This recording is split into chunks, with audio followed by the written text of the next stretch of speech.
ஈரோடு மாவட்டம் சிவகிரி இரட்டை கொலை வழக்கில் கைதான 3 பேர் 6 மாதங்களில் 5 கொலைகளை செய்தது அம்பலம். கடந்த நவம்பரில் தோட்டத்து வீட்டில் இருந்த 3 பேரை கொன்று நகைகள் கொள்ளையடித்ததும் அம்பலம்.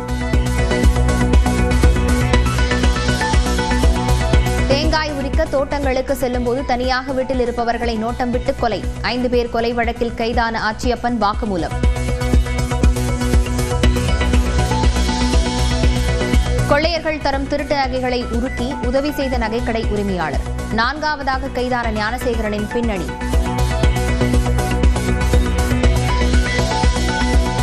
தென்மேற்கு பருவமழை நெருங்கும் நிலையில் கட்டுப்பாட்டு மையங்களை தயார் நிலையில் வைத்திருக்க வேண்டும். ஆலோசனைக் கூட்டத்தில் முதலமைச்சர் மு க ஸ்டாலின் உத்தரவு. ராமநாதபுரம் மாவட்டம் திருவாடனை அருகே வீடுகளை சூழ்ந்த மழைநீர். வெளியேற்ற முடியாமல் தவிக்கும் மக்கள்.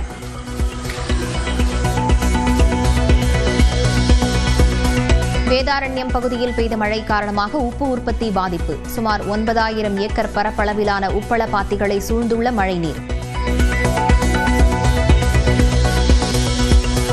சென்னையின் பல்வேறு பகுதிகளில் பரவலாக மழை. இன்று நாள் முழுவதும் மழைக்கு வாய்ப்பிருப்பதாக தனியார் வானிலை ஆய்வாளர் பிரதீப் ஜான் கணிப்பு.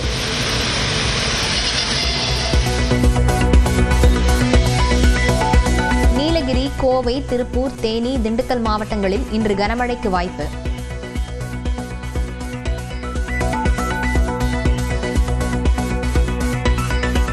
ஈரோடு, கிருஷ்ணகிரி, தருமபுரி மாவட்டங்களிலும் கனமழை பெய்யக்கூடும் என வானிலை மையம் கணிப்பு. அரசின் தொழில்துறை முதன்மைச் செயலாளருக்கு 20 லட்சம் ரூபாய் அபராதம். உத்தரவுகளை வேண்டுமென்றே நிறைவேற்றாத புகாரில் உயர்நீதிமன்ற கிளை ஆணை. சென்னையில் டைடல் பூங்கா அருகே கார் கவிழ்ந்த பெரிய பள்ளத்தை சீர் செய்யும் பணி 3ஆம் நாளாக தீவிரம். கடும் போக்குவரத்து நெரிசலில் சிக்கித் தவிக்கும் சாலை.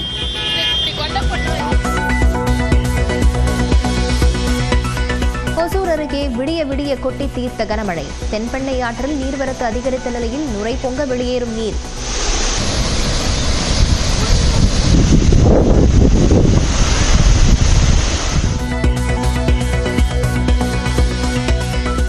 கர்நாடக தலைநகர் பெங்களூருவில் நீடிக்கும் கனமழை. பல இடங்களில் நீர் தேங்கிய நிலையில் ரப்பர் படகுகளில் மீட்கப்பட்ட பொதுமக்கள். ஆசிய கோப்பையிலிருந்து இந்தியா விலகுவதாக அறிவித்த பிசிசிஐ. ஆசிய கிரிக்கெட் கவுன்சில் தலைவராக பாகிஸ்தான் உள்துறை அமைச்சர் இருப்பதால் முடிவு.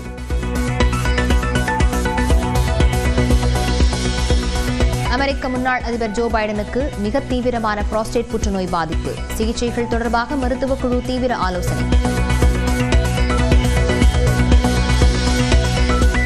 ஹைதராபாத் அணியின் தொடக்க வீரர் டிராவிஸ் ஹெட்டுக்கு கொரோனா தொற்று. ஆஸ்திரேலியாவிலிருந்து இன்றுதான் இந்தியா வருவதால் லக்னோவிற்கு எதிரான போட்டியில் விளையாட மாட்டார் என அறிவிப்பு.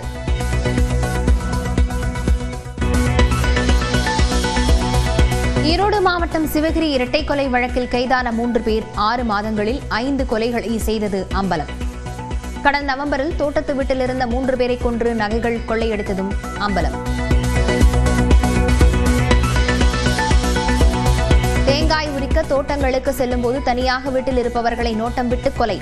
5 பேர் கொலை வழக்கில் கைதான ஆச்சியப்பன் வாக்குமூலம். கொள்ளையர்கள் தரும் திருட்டு நகைகளை உருக்கி உதவி செய்த நகைக்கடை உரிமையாளர். 4வது கைதான ஞானசேகரனின் பின்னணி.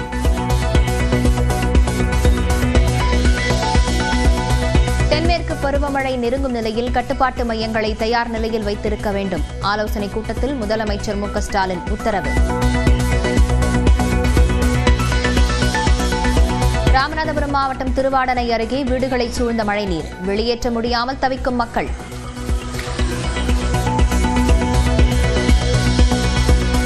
வேதாரண்யம் பகுதியில் பெய்த மழை காரணமாக உப்பு உற்பத்தி பாதிப்பு. சுமார் 9000 ஏக்கர் பரப்பளவிலான உப்பள பாத்திகளை சூழ்ந்துள்ள மழைநீர். சென்னையின் பல்வேறு பகுதிகளில் பரவலாக மழை. இன்று நாள் முழுவதும் மழைக்கு வாய்ப்பிருப்பதாக தனியார் வானிலை ஆய்வாளர் பிரதீப் ஜான் கணிப்பு.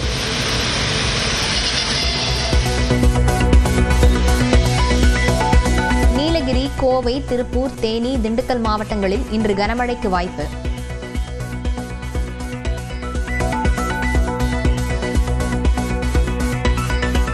ஈரோடு, கிருஷ்ணகிரி, தருமபுரி மாவட்டங்களிலும் கனமழை பெய்யக்கூடும் என வானிலை மையம் கணிப்பு. அரசின் தொழில்துறை முதன்மைச் செயலாளருக்கு 20 லட்சம் ரூபாய் அபராதம். உத்தரவுகளை வேண்டுமென்றே நிறைவேற்றாத புகாரில் உயர்நீதிமன்ற கிளை ஆணை.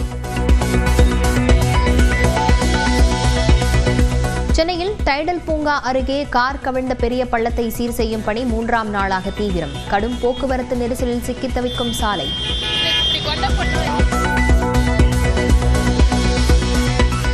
ஒசூர் அருகே விடிய விடிய கொட்டி தீர்த்த கனமழை. தென்பெண்ணை ஆற்றில் நீர்வரத்து அதிகரித்த நிலையில் நுரை பொங்க வெளியேறும் நீர்.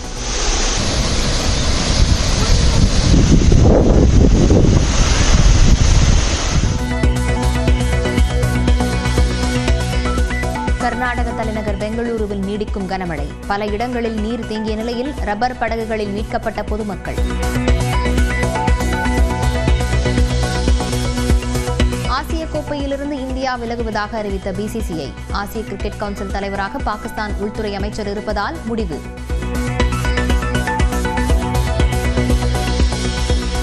அமெரிக்க முன்னாள் அதிபர் ஜோ பைடனுக்கு மிக தீவிரமான புரோஸ்டேட் புற்றுநோய் பாதிப்பு. சிகிச்சைகள் தொடர்பாக மருத்துவக் குழு தீவிர ஆலோசனை. ஹைதராபாத் அணியின் தொடக்க வீரர் டிராவிஸ் ஹெட்டுக்கு கொரோனா தொற்று. ஆஸ்திரேலியாவிலிருந்து இன்றுதான் இந்தியா வருவதால் லக்னோவிற்கு எதிரான போட்டியில் விளையாட மாட்டார் என அறிவிப்பு. கோவை உள்ளிட்ட தமிழ்நாட்டின் பல்வேறு இடங்களில் நேற்று கனமழை பெய்தது. இன்றும் கோவை, திருப்பூர், ஈரோடு உள்ளிட்ட 8 மாவட்டங்களில் கனமழை பெய்ய வாய்ப்புள்ளதாக வானிலை ஆய்வு மையம் தெரிவித்துள்ளது. கோயம்புத்தூர் மாநகரில் காந்திபுரம், பீளமேடு, கவுண்டம்பாளையம் உள்ளிட்ட பகுதிகளில் கனமழை கொட்டி தீர்த்தது. இதனால் மாநகரின் பல இடங்களில் சாலையில் தண்ணீர் தேங்கியது. லங்கா கார்னர், ரயில் நிலையத்தின் பின்புறம் உள்ளிட்ட இடங்களில் மழை நீருடன் கழிவுநீர் கலந்து குளம்போல் காட்சியளித்ததால் வாகன ஓட்டிகள் அவதியடைந்தனர்.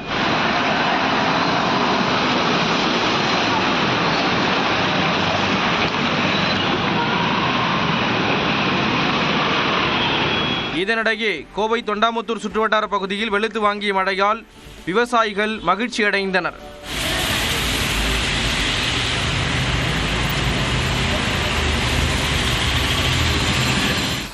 வேலூர் மாவட்டத்தில் 2வது நாளாக கனமழை வெளுத்து வாங்கியது. சத்துவாச்சாரி, மேலப்பாடி, பாகாயம், காட்பாடி, விருதம்பட்டு, சேர்க்காடு உள்ளிட்ட பகுதிகளில் கனமழை கொட்டியதால் குளுமையான சூழல் உருவானது. திருப்பத்தூர் மாவட்டம் ஆம்பூர், வாணியம்பாடி மற்றும் அதன் சுற்றுவட்டார பகுதிகளில் கனமழை பெய்த நிலையில் ஆம்பூரில் சாலையில் மழைநீர் தேங்கியது.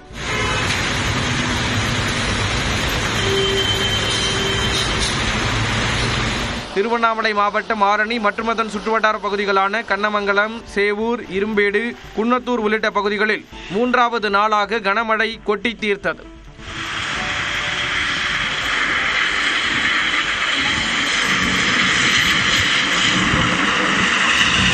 திருவண்ணாமலை மாவட்டம் செங்கம் சுற்றுவட்டார பகுதிகளில் பெய்த மழையால் ஆயிரக்கணக்கான ஏக்கரில் நெற்பயிர்கள் நீரில் மூழ்கியதால் விவசாயிகள் வேதனையடைந்தனர்.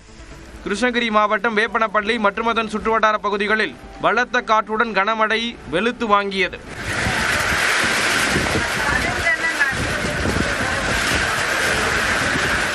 கொடைக்கானலில் மிதமான மழை பெய்ததால் பிரையன் பூங்காவில் மழையில் நனைந்தபடியும் குடைகளை பிடித்துக் கொண்டும் சுற்றுலா பயணிகள் பூக்களை கண்டு ரசித்தனர். நாகையில் கீழ்வேலூர், வெண்மணி, ஆந்தக்குடி, வேளாங்கண்ணி உள்ளிட்ட பகுதிகளில் கோடை மழை கொட்டியது. தஞ்சாவூர், பட்டுக்கோட்டை, கும்பகோணம், திருவையாறு உள்ளிட்ட இடங்களில் 3வது நாளாக மழை பெய்ததால் விவசாயிகள் மகிழ்ச்சி அடைந்தனர். பெரம்பலூரில் 3வது நாளாக பலத்த காற்றுடன் மழை பெய்தது.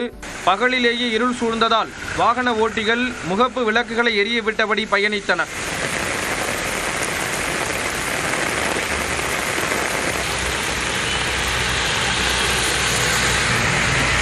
திருச்சி மாவட்டம் மணப்பாறை மற்றும் அதன் சுற்றுவட்டார பகுதிகளிலும் மழை பெய்ததால் மக்கள் மகிழ்ச்சி அடைந்தனர்.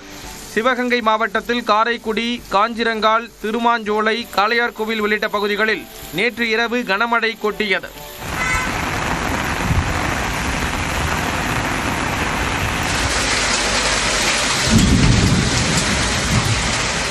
இதனிடையே இன்று நீலகிரி, கோயம்புத்தூர், திருப்பூர், தேனி மாவட்டங்களிலும் திண்டுக்கல், ஈரோடு, கிருஷ்ணகிரி மற்றும் தருமபுரி ஆகிய மாவட்டங்களிலும் கனமழை பெய்ய வாய்ப்புள்ளதாக வானிலை மையம் தெரிவித்துள்ளது.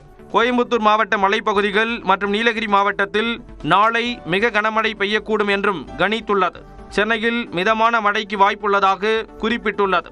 தென் தமிழக கடலோர பகுதிகள், மன்னார் வளைகுடா, தென்மேற்கு வங்கக்கடல் பகுதிகளில் மணிக்கு 55 கிலோமீட்டர் வேகத்தில் சூறைக்காற்று வீசக்கூடும் என்பதால் மீனவர்கள் அப்பகுதிகளுக்கு செல்ல வேண்டாம் என்றும் வானிலை மையம் அறிவுறுத்தியுள்ளது.